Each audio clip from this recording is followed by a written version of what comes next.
Hi, this is Elizabeth Black with episode 2. What motivates your choices on the movies you watch, or shows for that matter. Now, I'm going to give a huge flashback or throwback to blockbuster times, movie rentals, VHS tapes. I was born in 1990s, so anything before that, most of certain things I'm not familiar with.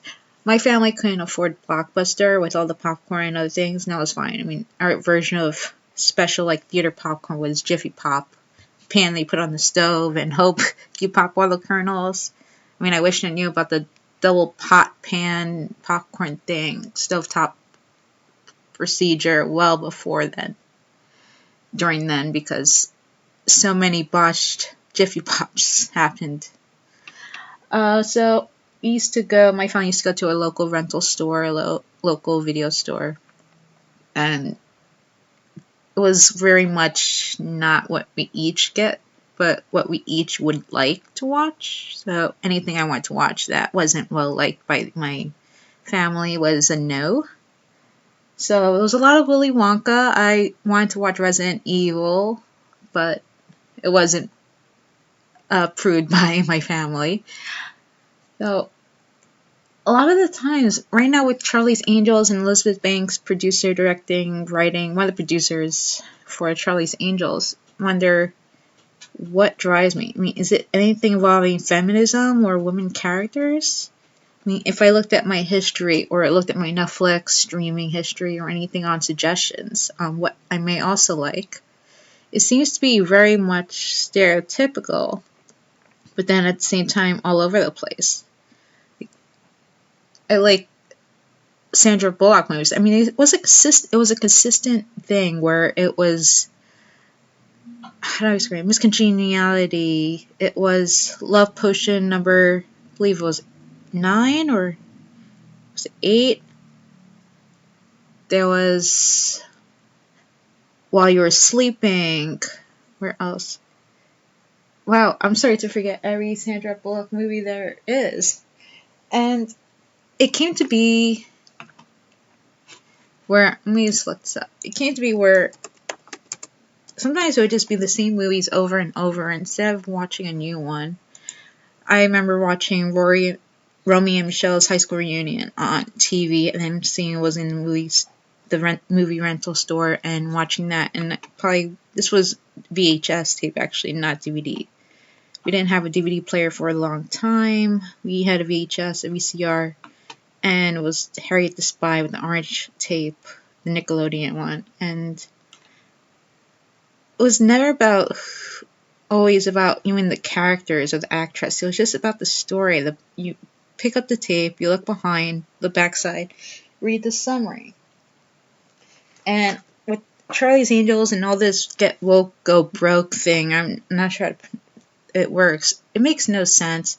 And I get she was trying to go for feminism. Elizabeth Banks was trying to go for feminism. Men wouldn't watch this, but then I don't get this because men have watched some of them probably watched the previous Charlie's Angels, probably even watched the original TV show. But I find that feminism shouldn't be the driving point. I can't say if Charlie's Angels movie sucks or is great or amazing, as really I go by trailers, summaries, and this movie trailer promotion, I didn't even get the trailer. There was this parallelism between a soccer match and teamwork with being an agent, certain jumps or kicks and stuff evolving in the movie too, and it made no sense. It was nothing about the story, just about teamwork, if working together. And then the next thing I would also get was a scene. I never actually got the trailer, and then when I had to look for the trailer, I have something that could be weaponized. That was the whole idea. We see this woman talking about what she made, and she's being hunted down. There's no actual detail on what this can do, what it is she made, nothing. And there was no need for me to want to go run to the movie theater because in this whole vagueness, I have no idea what this story is about. And I was looking at my movies, and I look at the DVDs I've collected when I started getting DVDs, when we started getting a DVD player. And looking at like 2 weeks notice. Movies are my absolute favorites. Some DVDs don't even work. Like sometimes they work. I mean, some worked for a long time, and then when I recently was playing them, I find out they don't work anymore.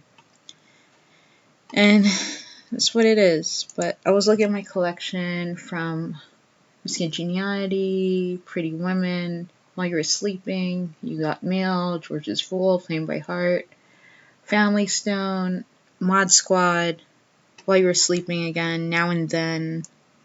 All these movies are chick flicks, and it would also make sense because my family didn't want to watch scary movies, and then I came to see that I don't want to watch scary movies either. I mean, I like the idea, but then I don't like the idea. So anytime it was on TV, I just didn't watch. I mean, if I watched a scary movie, I watched Pokemon, the first movie that I had on VHS, right afterwards, so I could sleep without nightmares. I just find that my motivation,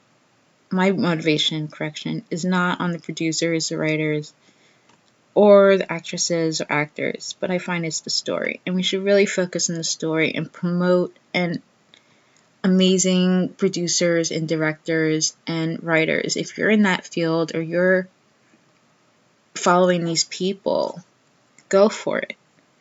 I personally have never actually closely looked at who wrote the movies or produced it or any of these things, who helped make it happen. And as I was starting to look at it through my DVD collection, which got to be insanely large, and then also looking up online just movies that I love to watch, that a lot of times it's the men writing these amazing female characters. Like, for instance, the Charlie's Angels movie, the remake with Cameron Diaz, Drew Barrymore, and Lucy Liu. Cameron Diaz has this part where they're all playing a waitress or a guest at the party, and you have it where these are all beautiful women, but they're also multi-talented. Lucy Liu knows how to massage, how to knock out someone with her feet. She's also very talented in electrical engineering or something, because when it comes to a drive-through with some busted up machine, she's immediately fixing it with a piece of gum. We got Drew Barrymore, who's multi-talented, fighting, knowledgeable, actually cars, flirtation. She has bad taste in men like most of us, or like me, do. Cameron Diaz has this ability to dance, move, fight as well. She also knows Japanese, birds, knowledge. She comes in as this, you say konnichiwa, and then she pulls out this full conversation.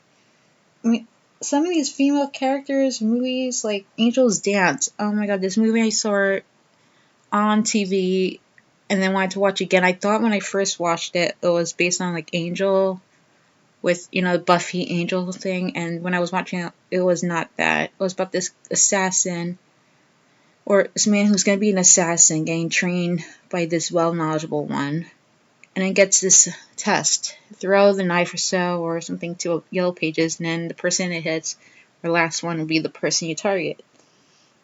We have this woman who seems not all there. And from this scary little mousy little person that has a fake baby in her arms, we get this character who changes, who has this evolution, and becomes no longer the weak, mousy person, but the fighter. She refuses to be hunted down. She's going to fight back. And suddenly we have these two male characters. One that's very scared and nervous and thinking this is all insane. We've got this tough guy who's teaching about sand and focusing. It's all very Karate Kid. And then we got this little mousy woman. It should continue to be mousy. It could be all about the guy learning how to hunt her down. But instead we have this strong female character. And when I was looking at the writers and producer teams, it seemed to be all men. I mean, they could have been some other people that weren't on the page, but I find sometimes we just need to promote strong female characters or amazing characters. And if they're female or male or something, I find that the feminism discussion should be anyone could be on our side, could be on the side of women's rights, women's stories. Buffy the Vampire Slayer was a classic strong female character. Apparently, the woman who had an idea for Lost Girls was inspired by Buffy, and Buffy was created herself by Joss Whedon, who is male. He wrote this amazing female character that's strong, that's weak, that's angry, that's sad, that's everything. Has issues with men, as usual. It's always bad taste. And then I was looking up it, and it turned out his father, Tom Whedon, is one of the screenwriter of Golden Girls. I mean, Betty White has this huge history, amazing career, and one of the things that she's known for, or I known her for, was Golden Girls. And then we have these 3 amazing characters in Golden Girls that was written by male. I find that we shouldn't create this feminism like, oh, only females will want to watch it. We should have men want to watch it. We should make it a consistent task where we create these characters that are not horrible or not about like feminism, but about the story. And that when I was watching Lost Girls with main characters being females, when I was watching Dark Matter, we got a captain that's a female. We got Legends of Tomorrow where Sarah Lance ends up taking over as captain and she's a female. We have Buffy the Vampire Slayer. We got Golden Girls. We got consistent things about women changing around. And I just find my interest, like when I was watching Crossroads with Britney Spears, it was friends in LA, and LA I wanted to move to. I got Kate and Leopold, and there was this thing about Kate and Leopold, one of my favorite movies. When I was researching the movies and stuff of who wrote them, it turned out Kathy Conrad was involved with The Sweetest Thing, Kate and Leopold, Girl Interrupted, Beautiful Girls. I mean, it's amazing how some of these amazing women are the ones that are involved in my childhood movies. Elizabeth Avalon was one of the people involved with the Faculty in Spy Kids movies. And I find we should just keep promoting amazing work. I mean, these women are multi-talented. They created movies that I just never realized were all related to, could be tied to a person. And currently there's a Christina Ricci. Christina Ricci wrote, she's another multi-talented person. She's a producer, director, writer. She did a feature film summit and her recent one all about Donkey. She does shorts. She's gone to multiple film festivals. And this woman is multi-talented, all the skills, an amazing person too. I mean, it's the only one I ever met, one of the people that was in the film industry, and I totally support her Summit movie.